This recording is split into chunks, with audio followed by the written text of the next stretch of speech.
complete stranger. It was the perfect metaphor for their lives, showing up with good intentions only to realize they were in the wrong place at the wrong time with the wrong dead relative. Chapter 5. New Management.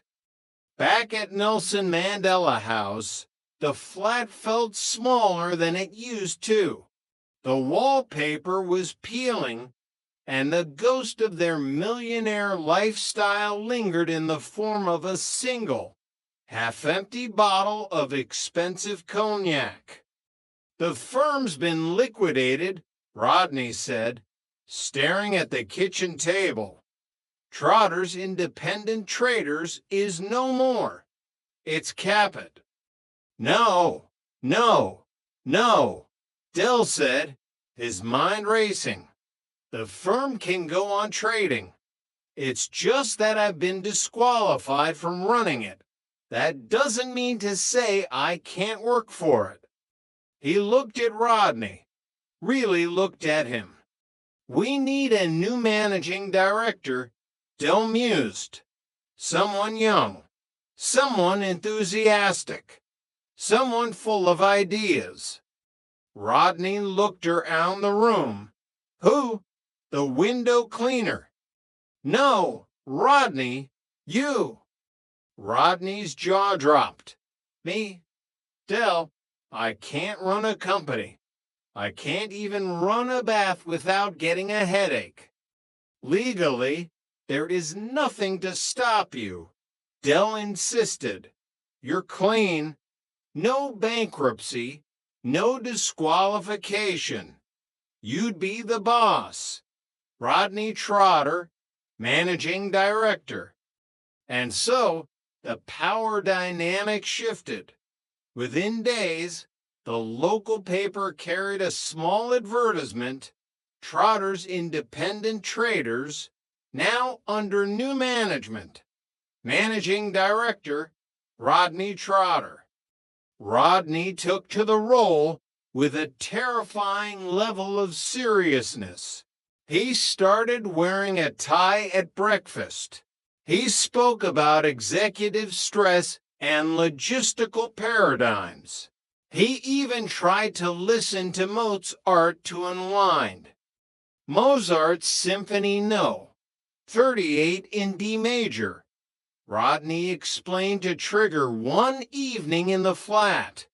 "I find it helps me ease my executive stress." Trigger nodded slowly. "Ain't there no words to this, Dave?" "No, Trigger. It's instrumental." Dell watched his brother with a mix of pride and annoyance. He was back in the game, even if he was technically just the staff. But the debt to the taxman still loomed. They needed a big score. They needed a miracle. And then the phone rang. Chapter 6. The Gold Rush. The studio lights were blinding. Jonathan Ross, a man who seemed to be made of charisma and expensive hair products, smiled at the camera. "Welcome to Gold Rush," he announced, "the fastest game show on TV. This is the show where you can win anything from £1 to 100,000 pounds." In the contestant's seat sat Derek Trotter. He had lied about his hobbies, claiming to love 16th century Italian Renaissance art instead of seeing what fell off the back of a lorry.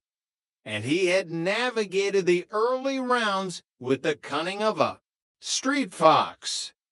He reached the final stages. The tension was thick enough to cut with a knockoff Swiss Army knife. For 50,000 pounds, Derek, Jonathan Ross said, leaning in. Which classical guitarist wrote the opera The Child and The Enchantment? Was it Ravel, Segovia, or Rodrigo? Del felt the sweat prickling under his shimmery suit. He knew this, or he thought he knew it, but his brain was a jumble of French phrases and Peckham market prices. I'm going to have to use me old SOS, aren't I? Del said, his voice trembling. I'll call my brother, Rodney. Back at the flat, Rodney and Cassandra were dressed in their fantasy therapy outfits, Rodney as a gladiator and Cassandra as a police officer. It was supposed to be a quiet night of memory baggage unloading. The phone screamed. Hello, Rodney snapped, assuming it was their annoying neighbor, Mickey Pierce. Piss off, Mickey, you're getting on my tits now. Rodney, it's Jonathan Ross. The silence that followed was deafening.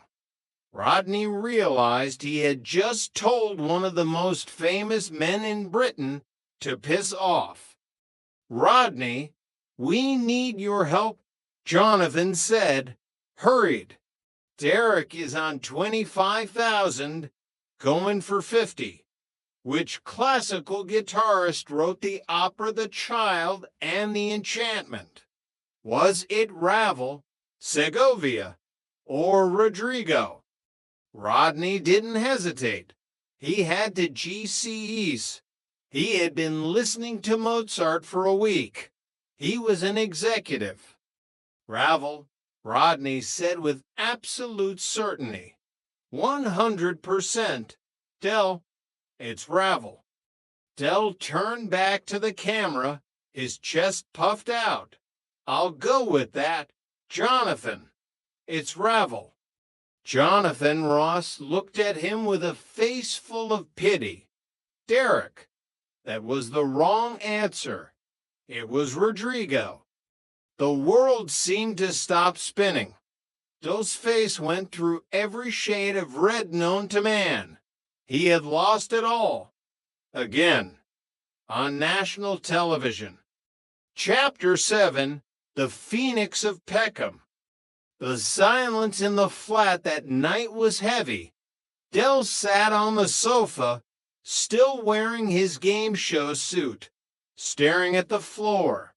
Raquel was in the kitchen, and Rodney was hiding in his room, probably trying to find a way to dismantle his gladiator armor without making a sound. The phone rang. If that's Mickey Pierce, Del growled, picking it up. I'm going to murder him. Hello, is this Derek Trotter? A voice asked. It sounded professional. This is the producer of Gold Rush. Del rolled his eyes. Oh, give it a rest, Mickey. I can hear the jukebox in the Nag's Head from here. No, Mr. Trotter. This is serious. We've made a mistake. Our researchers checked the facts. Ravel did write the music for The Child and the Enchantment. Even though he's a composer and not primarily a guitarist, the question was flawed. Del sat up straight. A mistake? You mean? I was right? You were right. We're offering you the 50,000 pounds, or the chance to come back and play for the 100,000. Del looked at the room. He looked at Rodney, who had peeked his head out of the bedroom door. He looked at Raquel, who was standing in the doorway with hope in her eyes. Give all the money to charity, Del shouted into the phone, his old bravado returning in a rush of adrenaline. And if you phone here once again, I'm going to come down there and kick your arse into shredded duck. Goodbye. He slammed the phone down. Del, Rodney screamed. What are you doing? That was 50 grand. Dell started